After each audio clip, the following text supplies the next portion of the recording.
Swayam Prabha. Digital India. Educated India. Students, today I am going to start a new topic that is subsurface flow. Look at this figure. So when rainfall occurs, part of the rain it flows above the land, and it joins the streams, and then streams join rivers, and the rivers they finally join ocean. But part of the rain it infiltrates into the subsurface. Okay, so this infiltration, because is two dimensions, horizontal and vertical. So part of the infiltrated water that percolates deep into groundwater, and part of the infiltrated water that moves parallel to the land, and then it joins somewhere the stream or river. And the groundwater again, that since groundwater has also a gradient, so it flows in the slope, along the slope, and joins ocean or a lake after a long time. So so in this class, we will be discussing subsurface flow. So subsurface flow is, it, it is just the water flow in at shallow depth in the ground. So there are the four process. They are very important. Infiltration. Okay, so that is infiltration is the water flowing from one boundary to a porous boundary below it. And subsurface flow. So subsurface flow is the infiltrated water. It flows. Uh, it flows through this unsaturated soil. That's called as subsurface flow. And groundwater flow. So groundwater flow is the infiltrated water, uh, after deep percolation, it joins groundwater body, and this groundwater, due to the gradient, so it flows uh, along the gradient, and then joins a lake or ocean after a long time. There is important boundary between unsaturated soil and saturated soil. Okay, it is called as water table. So generally the water table is shown by a inverted delta, and then three dashes below it. So this water table uh, is a boundary between unsaturated soil and saturated soil, and the pressure is at atmospheric pressure at the water table. You see this right side figure. There are different zones. Okay, saturated zone, then there is a capillary fringe, then unsaturated zone. So in saturated zone, you see this is the uh, soil, and these are solid particles which are shown by this light reddish color, and the blue color, this is blue color represent voids filled with water. So in saturated zone, all voids are filled with water, and similarly the some volume, soil volume in unsaturated zone is magnified here.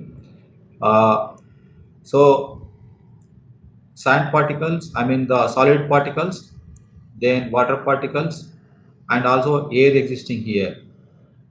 Okay, so in unsaturated zone, voids are filled with water and air, whereas in saturated zone, voids are filled with only water. So there is another zone that is called as capillary fringe. So the capillary fringe is, this is nearby zone. This is zone just above the water table. Uh, so in the capillary fringe, due to the capillary forces, water rises up to certain depth. So that depends on the type of soil.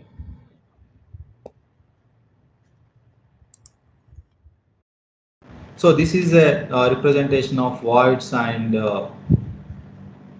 solid particles. You see that this yellow is solid particles, and green, this is with water. Then this white particles, this is with air. Okay, so this is a representation of unsaturated soil. So this subsurface flow, it is also called as porous medium flow.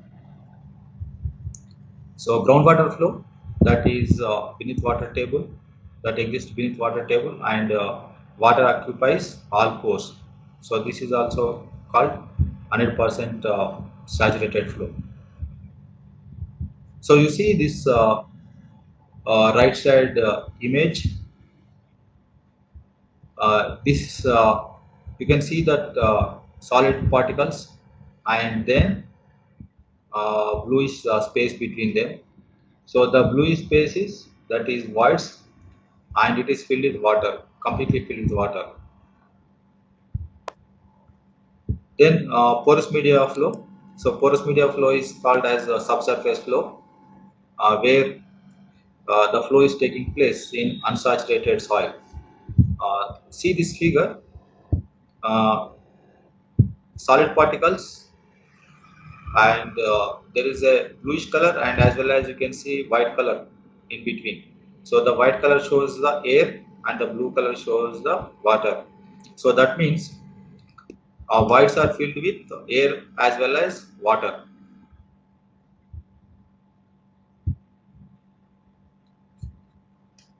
So in either groundwater flow or porous medium flow,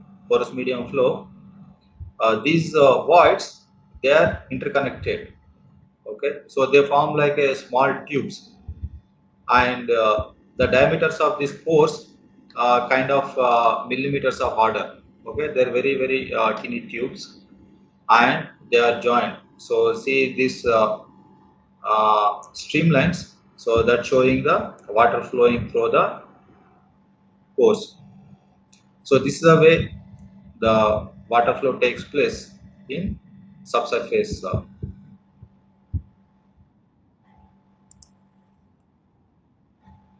So this porous medium flow, so it stores water and as well as it transmits water.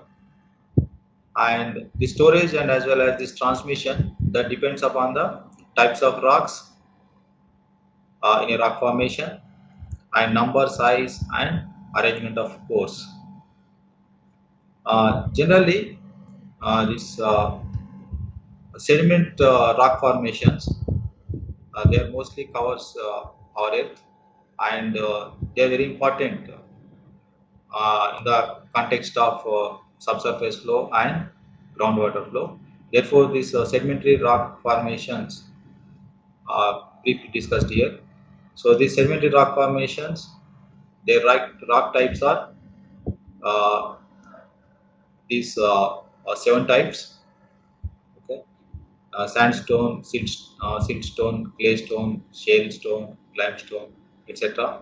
And corresponding porosities are given. Okay, so the sandstone, this is mainly, this is a stone uh, with particles of sand cemented together. In siltstone, it is a stone, but here the minerals or particles are silt. Okay, so with the time, due to various geological processes, these silt particles, they uh, accumulate with the time, and they become a big stone formation. Okay, so in the siltstone, the porosity is 21 to 41%. And the clay stone, so clay stone also called as mud rocks. Okay, so these are nothing but clay particles cemented together, and where the porosity is 41 to 45%. Shale is also similar to this clay stone, but here the particle size is little bigger than clay. So here the mixture of shale stone is uh, it is a mixture of silt and clay particles binded together. So there the porosity is 1 to 10%. Limestone is this is calcium carbonate minerals cemented together, and dolomite is calcium and magnesium carbonates. So moraine, this is also another rock. This is formed in the glacial regions. Okay, when the glacier is moving, it accumulates some of the rocks, and then with the time, a big rock formation is formed. So that is called as moraine. So, so you can see that the maximum porosity is found in limestone, and next to that, maximum porosity is found in sandstone. So, as the porosity increases, so it stores more water. Similarly, even suppose if we go deep into our ground underground, we can find gravel beds, city bed, clay bed, etc. And so porosity in different these layers of gravel, glacier till, silt, and clay are given here. So you see that sand and gravel, the porosity is high. Similarly, the permeability high. Okay, so permeability high means it transmits water. Its transmitting capacity of water is very high. So, and the storage and as well as this transmission of flow, that is also depend upon number, size, and arrangement of pores. Okay, so uh, if it is a uniform sediment, then the porosity will be higher. So if it is a well mixed soil, then the porosity will be low. Also depends upon the this porosity and as well as the transmission of water. That also depends on the compaction, okay, and size of the these soil particles. So if the particles are bigger, such as gravel, the porosity will be higher. If the particles are very small, like clay, then porosity is higher, but the transmission is very low.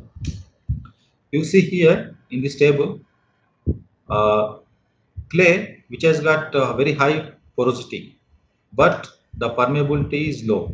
Okay. So permeability is this is a property of soil through which it transmits the its ability to transmit the water. So if the permeability high means its ability to transmit the water is high. So clay, its permeability is low. That means its transmission capacity of water is very low, because in clay, although porosity is higher, these pores are not interconnected. So therefore, water will not move easily through clay. So these are different zones. Okay, so there are uh, three different zones. Unsaturated zone. Okay, so unsaturated zone is that is very next to our this surface of the land, and it lies between land surface and water table. So the pores, they contain water and air. This is also called as a water zone or zone of aeration. So if you see in this figure, there is a land surface and there is a water table. Okay, so I am showing the water table here. So in between the water table and soil surface, the zone is called as unsaturated zone because here pores are filled partly with water. So then below the water table, it is a saturated zone. So in the saturated zone, pores are completely filled with water, and you see that at the water table, the pressure is equal to atmospheric pressure. That is zero gauge pressure. And below the this water table, as we go down, pressure increases because of hydrostatic pressure. So this water table is also called as phreatic line. Water table is also called phreatic line, and the saturated zone is also called as phreatic zone. So phreatic line and phreatic zone. So above the water table, there is a capillary fringe. Okay. So uh, there are two types of forces acts when the water passing through the soil. One is gravitational force, okay, and another one is capillary force. So capillary force, when the capillary forces are more than gravitational forces, then the water rises through these pores, soil pores, and the height to which the water rises, that depends upon the type of the soil. Suppose if it is a clay soil, then it may rise little more higher because the pore size is small, whereas sand, it may rise less than clay because of pore size bigger.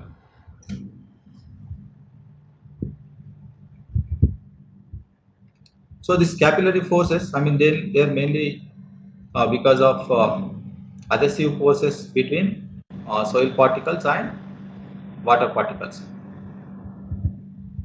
So if the adhesive forces are strong, that adhesive forces between the water and soil particles are stronger, then the water overcomes the gravity and rises. So that rising zone is called as capillary fringe. So aquifer. So aquifer is a porous rock formation which can store water and which can transmit to the water. So aquifer, whenever when we are drawing water from ground, we always talk about aquifer, whether it is a confined aquifer or unconfined aquifer or aquifer yield, etc. So aquifer is nothing but a rock formation which can be either sedimentary rock or igneous rock or basalt rock, etc. Because these rocks they have pores and as well as fractures.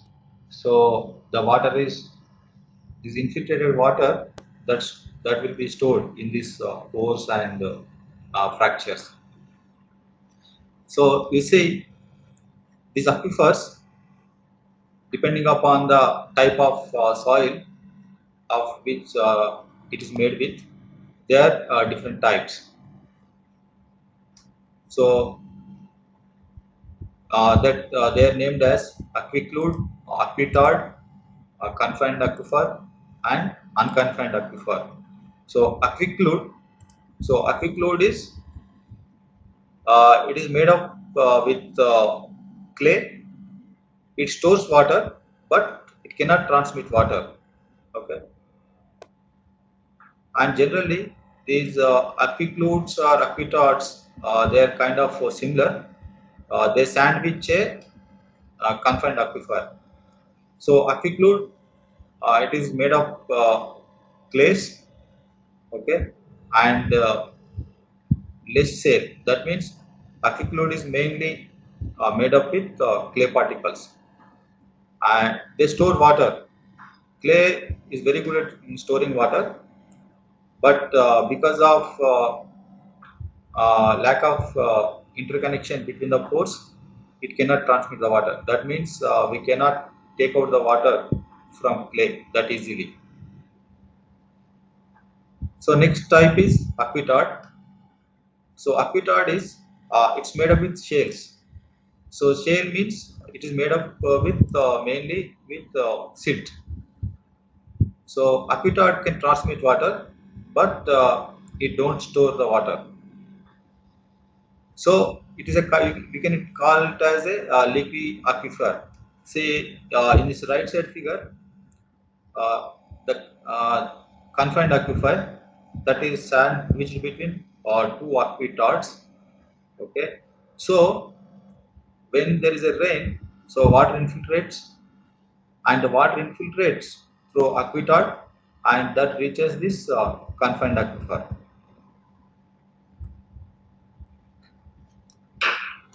So next type of aquifer is confined aquifer. So in confined aquifer, so the water is under pressure. So you see the confined aquifer in the figure.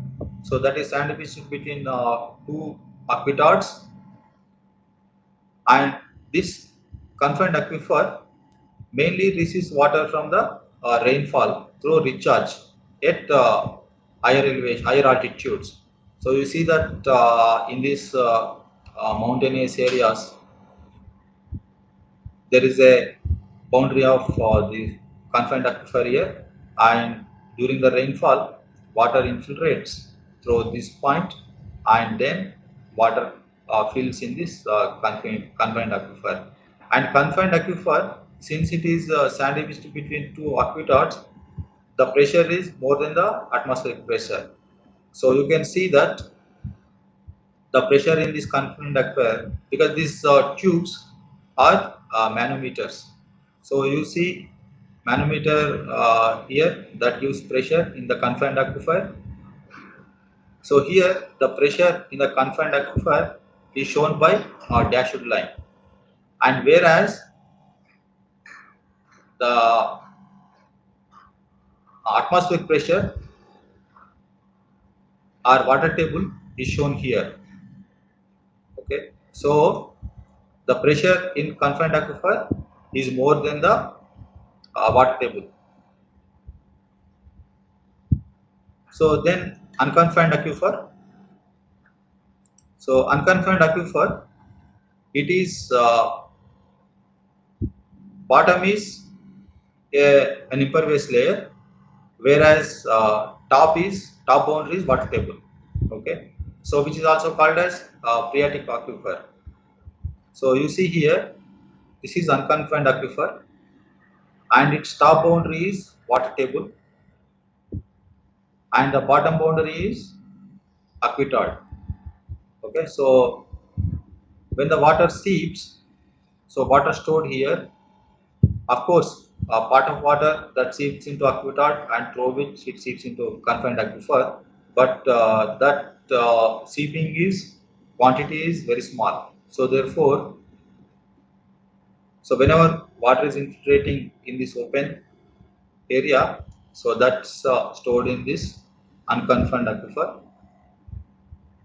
So when we dug shallow, uh, uh, what we can say, tube wells, that hits this unconfined aquifer.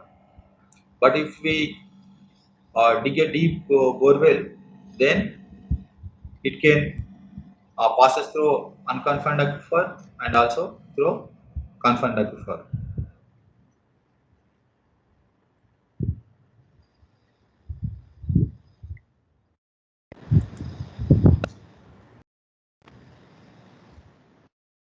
So these are important definitions. Porosity. So porosity is a ratio of volume of voids to total volume of the soil.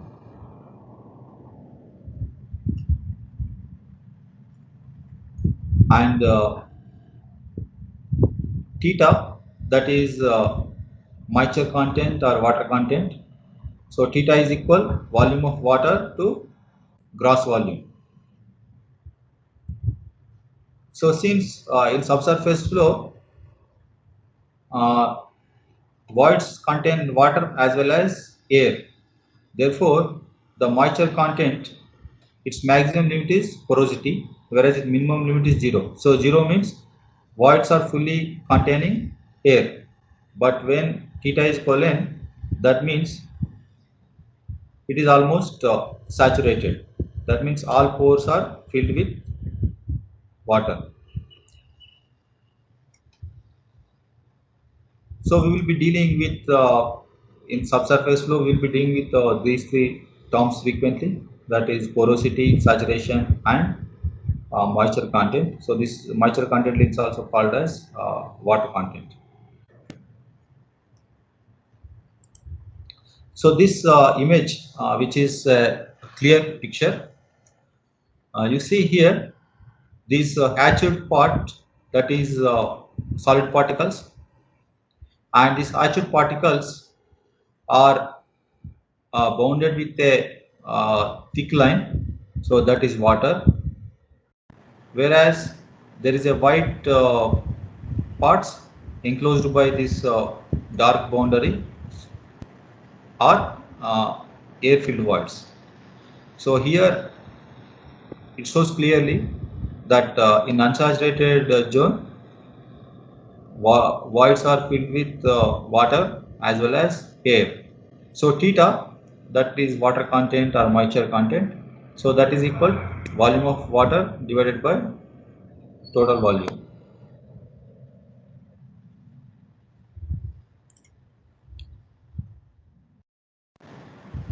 So soil water flux, you know what is flux.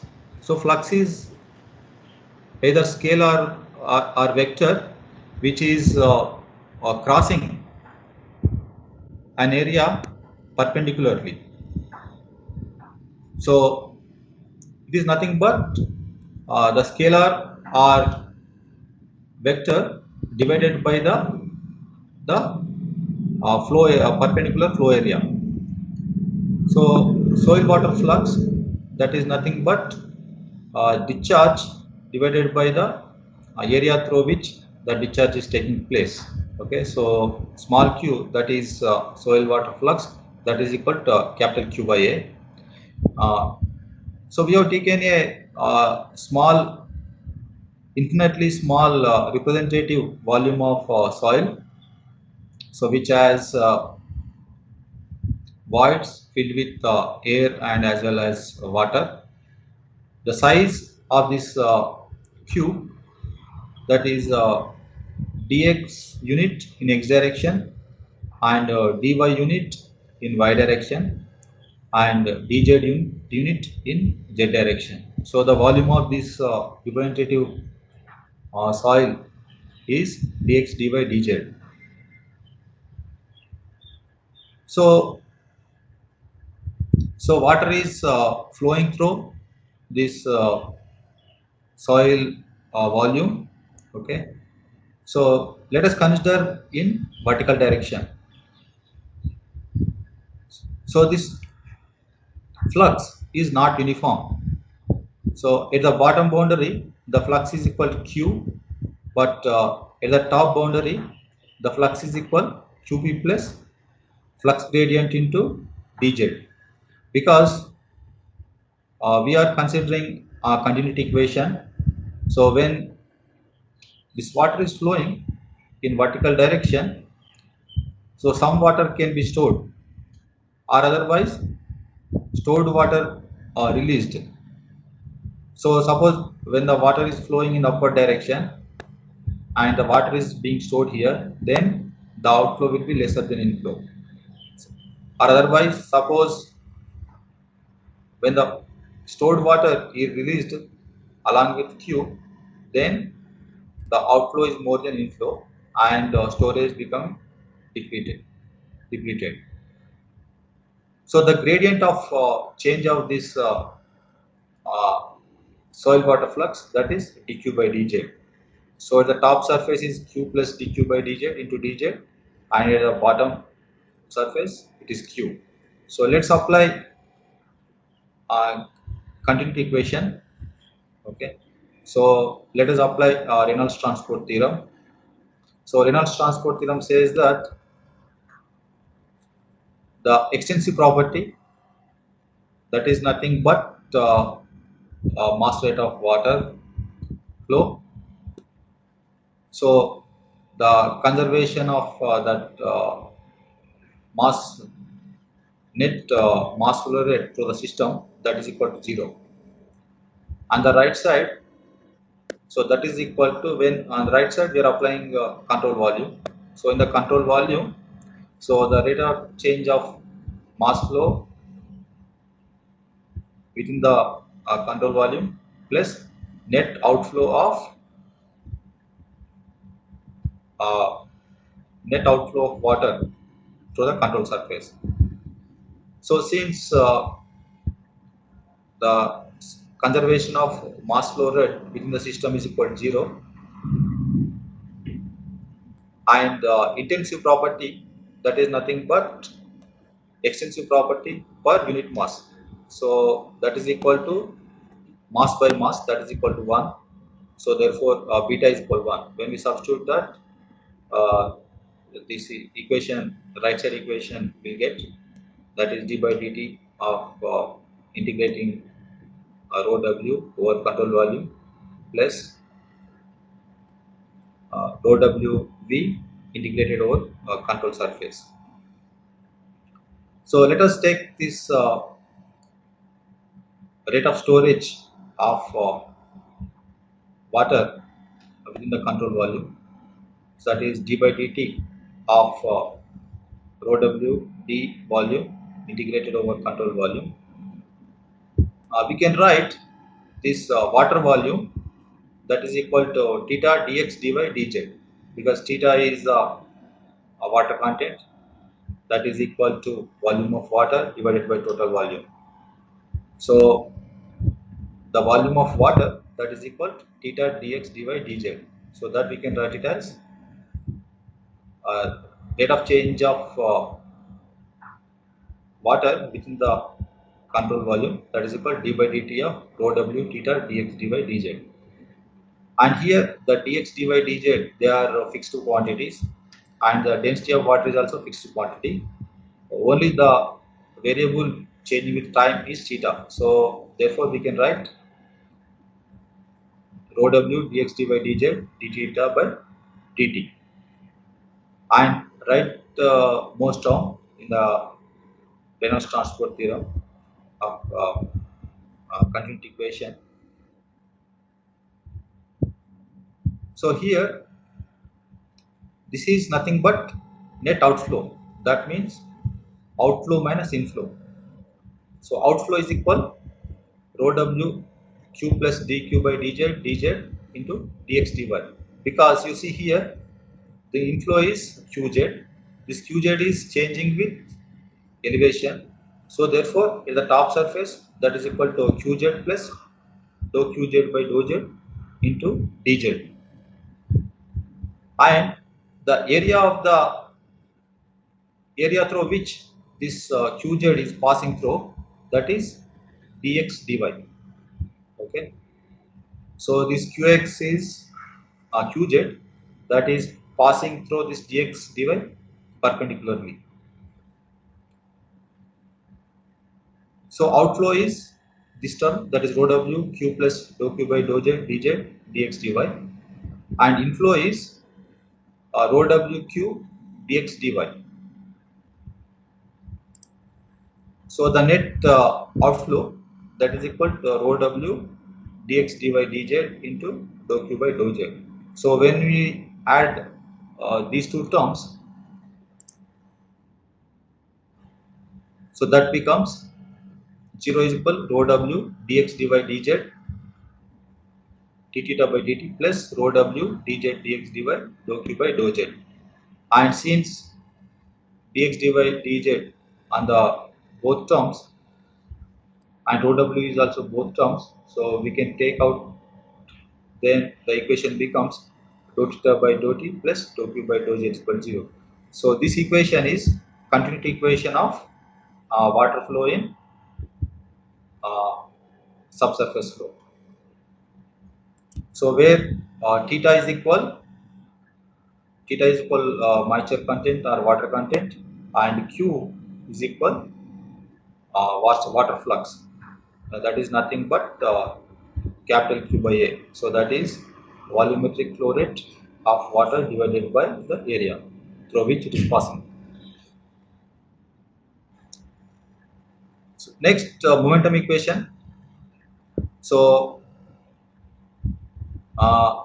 water flow through the pores in subsurface is represented by tau naught is equal gamma RSF. This is nothing but forces equilibrium here. Okay. So where gravity force equal to the shear force. And for laminar flow, we can write shear stress tau naught, that is equal 8 mu v by d, where mu is equal dynamic viscosity, and d is the diameter of the pore. So v is the velocity of fluid through the pore. And through using Hessian-Koizler equation, we can write velocity through the pores as gamma t square by 32 mu sf. Okay, so Hessian-Koizler equation that gives relation between the pressure drop and a flow rate of laminar flow through pipes. Since pipe flow equation is applied here because the pores are interconnected. Okay, so they are assumed as tiny tubes, and V is equal Q by A. We can write this gamma t square by 32 mu as capital K. Okay, so Q by A, that is nothing but average velocity through the soil, that is equal K into SF, where SF is equal friction slope, or we can write as energy gradient, slope of energy line. And since if you look at the soil, so it has got soil particles and as well as pores, but in this equation we have used grass area, we have used area of soil particles and as well as water. So therefore the velocity calculated using this equation is less, because we are considering the total area, but only part of it is utilized for flow. So for actual velocity, therefore actual velocity VA, that is written as V by eta. Eta is porosity. And you see this table, different soil type, that is gravel, sand, silt and clay. So their corresponding hydraulic conductivity and porosity are given.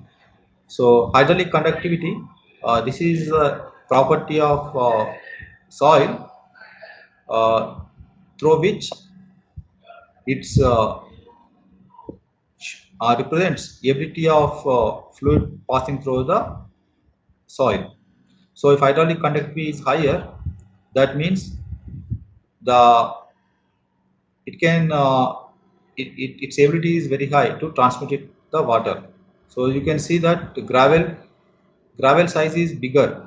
You see gravel is bigger size, then sand is little bit lesser size than gravel, then silt, its size is still lesser than sand, and clay is very small. Okay, so clay is order of like 1 by 250 of millimeter, whereas silt is size of 1 by 16th of millimeter. So sand can be 1 millimeter, 2 millimeter, etc. The gravel size is like uh, 10 centimeter, 5 centimeter. So you see the hydraulic conductivity of gravel is very high because the pore size is bigger. So therefore it can easily transmit the water.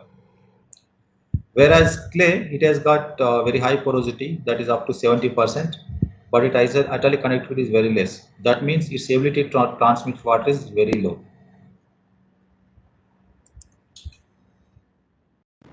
So Darcy's law gives an equation for discharge through soil. So that is Q is equal minus K delta H by L, and whereas K is hydraulic conductivity and Q is capital Q is discharge, okay, and Q is nothing but its velocity. Okay, it's also called as specific discharge, that is equal to capital Q by A. Then V is equal V actual, that is equal specific discharge divided by porosity. This is not N, this is eta. So you see that Q is equal minus Ka delta H by L, and this minus term that represents the water flows from higher energy to lower energy.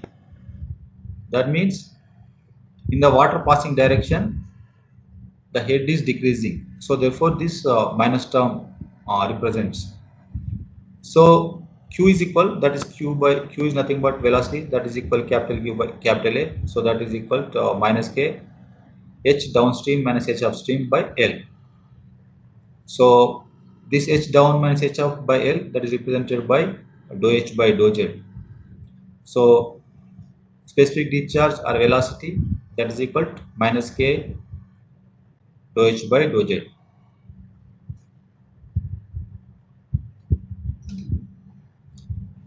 Students, it is now 12 o'clock. So I'll continue my lecture tomorrow. So I'll start with soil water tension. Then uh, next is infiltration. Okay. So we'll discuss soil water tension and infiltration in tomorrow's class. So tomorrow I'm also conducting an exam for you. Exam is from uh, 9 to 10. Okay, that is 1 hour exam and 30 questions. So each question duration is 2 minutes on average. So whatever I covered today, it will be given. I mean the tomorrow's exam, and questions are in incremental. Okay, so after you attempt question number one, it will go to question number two. So you cannot go back to question number one later. So since you have time and as well as the class notes, so use your time judiciously and do it correctly. Then go to next question. Okay. So there is no negative marking. All questions are multiple choice questions, and many of these questions are small numerical type. So uh, if you have any doubts for today's class, please Sir, let me know. Uh, sir, multiple choice in the sense single correct. yeah, it is single correct. There are no, I mean, two answers for a given question. Thank you, sir. Just please hold on. I am taking your attendance.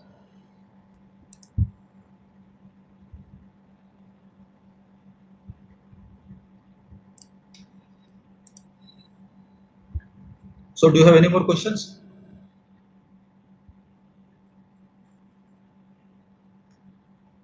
Okay, thank you.